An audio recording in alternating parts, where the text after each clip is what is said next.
Praise the Lord. நம்மளுடைய வாழ்க்கையில் நமக்கு உதவி பண்ணுகிற யாராக இருந்தாலும் சரி, ஏதோ ஒரு காரியத்தை எதிர்பார்த்து தான் செய்கிறாங்க. ஆஃபீஸ் அண்ட் பிஸ்னஸில் பார்த்திங்கன்னா, இன்றைக்கி நம்ம ஹெல்ப் பண்ணால் நாளைக்கு அவங்க நமக்கு ஹெல்ப் பண்ணுவாங்க அப்படிங்கிற ஒரு எதிர்பார்ப்பு, எக்ஸ்பெக்டேஷன் இருக்குது. ஃபேமிலியில் இன்றைக்கி நம்ம ஃபங்க்ஷனுக்கு அவங்க செய்கிறத ஃப்யூச்சரில் அவங்க பிள்ளைகளோட ஃபங்க்ஷனுக்கு நம்ம செய்வோம் அப்படிங்கிற எதிர்பார்ப்பு.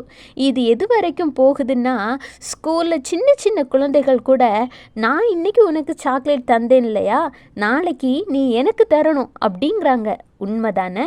சிலர் தங்கள் எதிர்பார்ப்பை வெளியில் சொல்லலைனாலும், எதிர்பார்ப்பு இல்லாமல் ஒருத்தங்க உதவி செய்வாங்களான்னு கேட்டால் கண்டிப்பாக யோசிக்க வேண்டிய காரியம்தான்.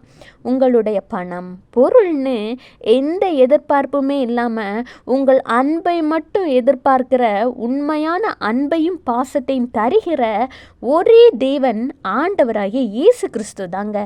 தங்களுக்கு ஒரு விஷயம் வேணும்னா அதற்காக சிலர் கடவுளுக்கு பலியிடுறாங்க.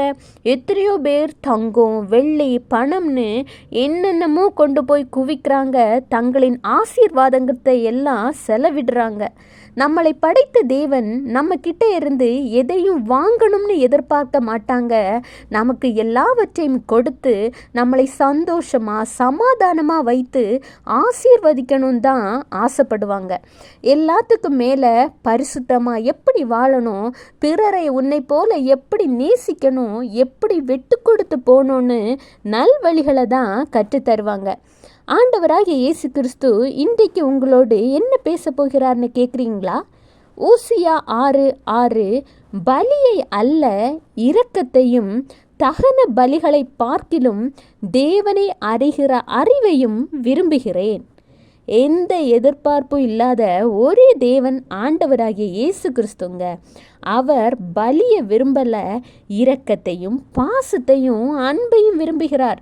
எல்லாரும் அவரை குறித்த உண்மையான அறிவை அறிந்திருக்க வேணும்னு ஆசைப்படுகிறார்.